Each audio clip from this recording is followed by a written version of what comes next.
Hello, my name is Cecilia Reed, and this is my fifth lab report for Physics 2212 regarding the interaction of a time-varying magnetic field and a Curly electric field.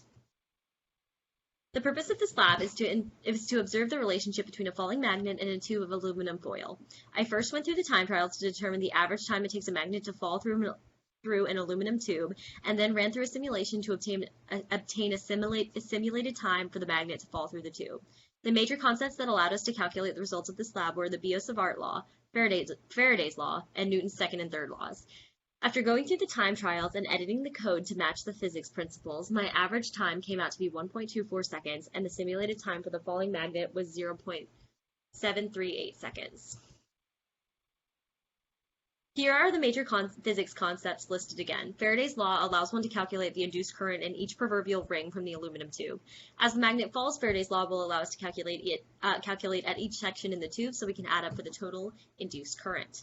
We use the Biot-Savart law in a similar fashion. This law, which is familiar to us from Lab 4, allows us to calculate the magnetic force on the ring as it falls. We also return to using Newton's second and third laws so that we can update position and velocity within the loop and glow script. Another aspect of Newton's laws is when finding F-net later in the glow script code, we sum together the F grav and magnetic forces.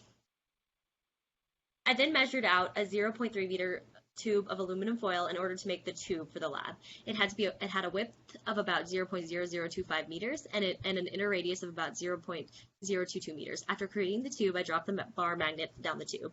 I then proceeded to run 5 trials of dropping the bar magnet, filming with my phone each time. After obtaining the videos of the trial, I analyzed the video and marked when the magnet exited the aluminum tube. The times for each trial are shown, and they all average about 1.24 seconds from the bar magnet to drop through the aluminum tube. After running the trials, I proceeded to enter my values into glow script. I initialized my values starting with the geometry of the tube. I inputted the length of 0.3 meters, the width of 0.0025 meters, and the inner radius of 0.022 meters. I also added the mass of the magnet, which I measured out to be 0.025 kilograms, and used the magnetic dipole moment from Lab 3. Unfortunately, the value from Lab 3 caused issues with predicted time being too short. So I increased the MUMAG in increments of 1 until 4.69, when the desired graph was achieved. There was also a strange hiccup in my code where it would error until I defined enter time and exit time on lines 88 and 89. I solved this by initializing the times as 0 so it would not error. Continuing with the code led me into writing functions to calculate magnetic field as seen in the upper right. I used the formula magnetic field as seen in class and in the Biot-Savart law. I calculated Rmag and Rhat so that I could input them into the equation with little difficulty.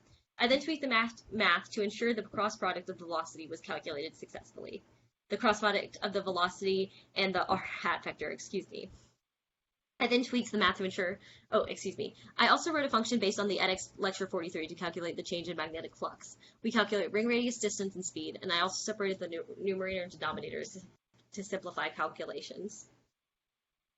The final parts of tweaking the code involved inputting the physics principles into the form of equations into the code. I used Fgrav equals mass times negative gravity and put it in vector form. I used ring.current equals dflux dt divided by ring.r to calculate the current of a ring. I also updated the 4 lines of code to calculate the magnetic field, which I also put into a vector. I finally calculated Fnet in the normal fashion of summing Fgrav and F due to the magnetic force. I also updated velocity and position using Newton's second law as we did in Physics 1. Here's the resulting model.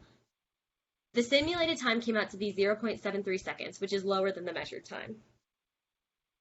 A strange error occurred when I attempted to use my MUMAG value from Lab 3. Unfortunately, the time was much too short and it messed up the graph. I ended up having to increase the MUMAG in increments of 1 again until the graph and time were more suitable. Here are the 2 values measured against each other. In order to pick apart the simulation further, we can interpret some of the code. The red color corresponds with the clockwise magnetic field, and the blue corresponds with counterclockwise magnetic field. We can also interpret the dynamics for a flipped magnet. The way the experiment was set up, the current magnetic flux increases in the negative y-hat direction and corresponds to the clockwise direction, so flipping the magnet would cause the induced current to flip counterclockwise. Visually, this causes blue to switch on top and red to switch on the bottom. As previously discussed, my model for the time was somewhat inaccurate, so I most certainly need to recalculate the magnetic dipole moment from Lab 3. I would also take care to ensure that no outside objects interfere with the magnetic field. I was also asked to evaluate the graph shape. The negative slope of the graph occurred when gravity was greater than the magnetic force.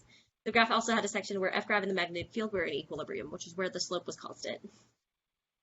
What if resistivity of the conductor were reduced as close as possible to 0? If this were the case, then the induced current would be extremely large due to Ohm's law. Because the induced current would be so large, the magnet would slow down while falling through the tube. If there were holes or slots cut into the tube, there would effectively be less rings in the aluminum tube.